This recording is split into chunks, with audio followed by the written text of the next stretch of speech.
Alrighty, welcome back everyone. We just talked about the Elite 11 finals, broke down Keelan Russell, who took home the MVP honors, tons of other guys that made a ton of noise. Tavian St. Clair had a great week, might just be the number one quarterback when the next rankings come out. We also had Deuce Knight absolutely light people up, so tons to take away from that week, tons to like about the quarterback that might be coming into your program, but let's get into a recruiting update. And USC took a hit this weekend. They definitely did not have the weekend that they wanted, or the week that they wanted to have, and it's going to probably lean in the way of Georgia. Georgia is picking up more and more steam as the favorite to end with the number one overall class, even with everything that Ohio State is doing over there in Columbus.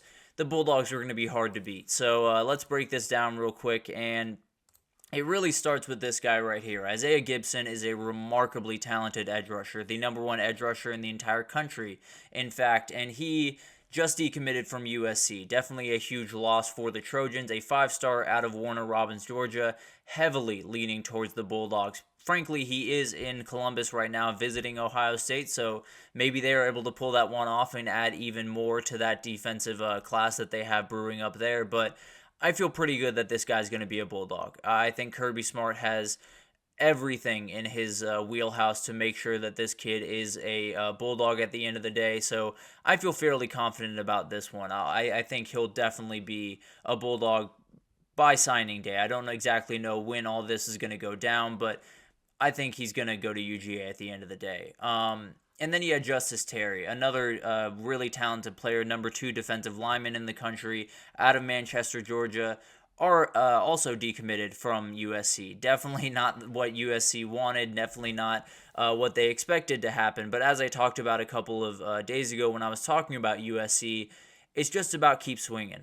You just have to keep swinging at these big time guys. Some of them are going to sign with your team, and then you just keep rebuilding. It's not always going to be pretty, especially when you have two really talented defensive players in the state of Georgia. You're always going to have to battle Kirby Smart for those guys. So it'll be really, really interesting to see what happens there.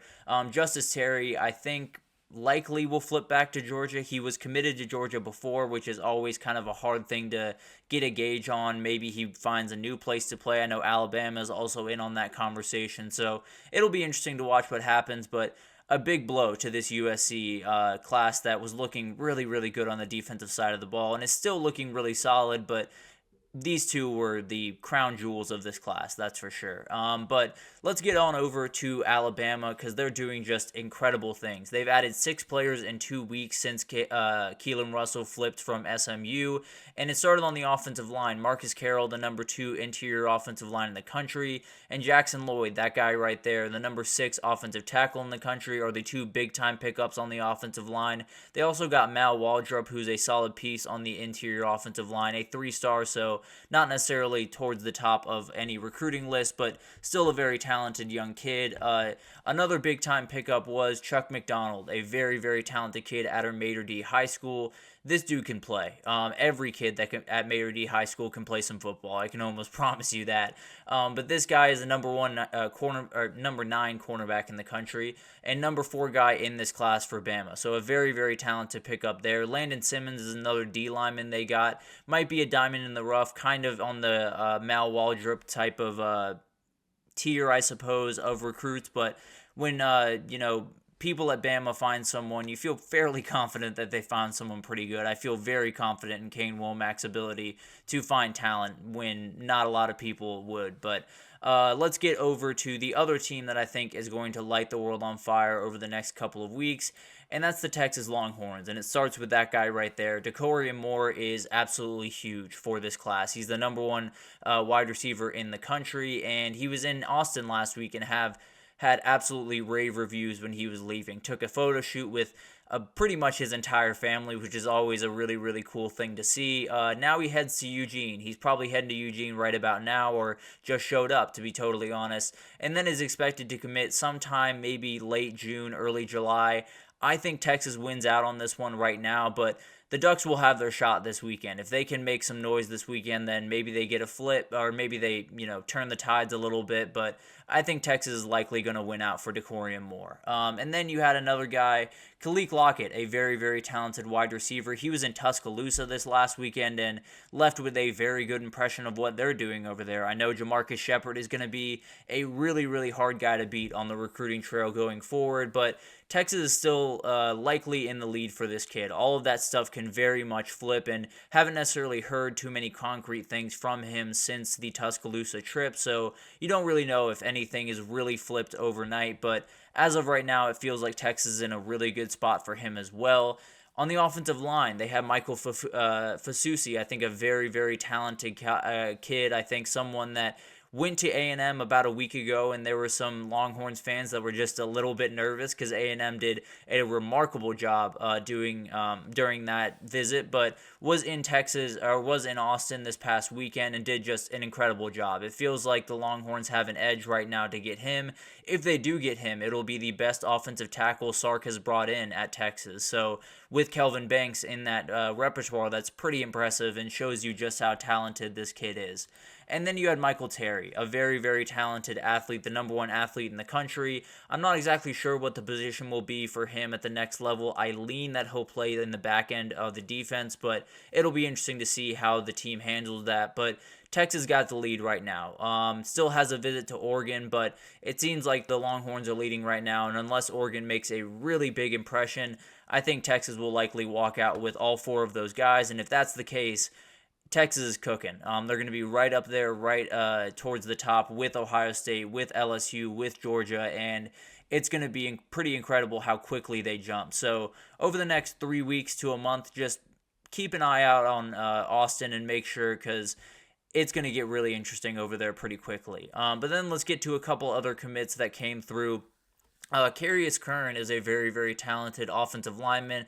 In fact, the number one interior offensive lineman according to On3, but the number 22 the number 22 interior offensive lineman according to 24/7 Sports. So this will be a little bit of a recruiting site battle. We'll figure out who was right, who was wrong, and how talented this kid really is. I tend to believe that On3 is a little bit closer to right than 247, but who knows? It definitely adds to the LSU class that is number 2 in the country now, so just remarkably talented kid. Definitely will help with the Bryce Underwood of it all, that's for sure. And then another interior offensive lineman that came off the board is a very, very talented kid. Nick Moore has committed to Tennessee, the number 10 player in the state of Tennessee, number 25 interior offensive lineman in the country. A very talented kid, and in Tennessee, I think if you look at them right now, if they can build out that offensive line over the next couple of years, Josh Heupel and that offense are going to be explosive. That's the biggest variable in that offense. If you can protect the quarterback,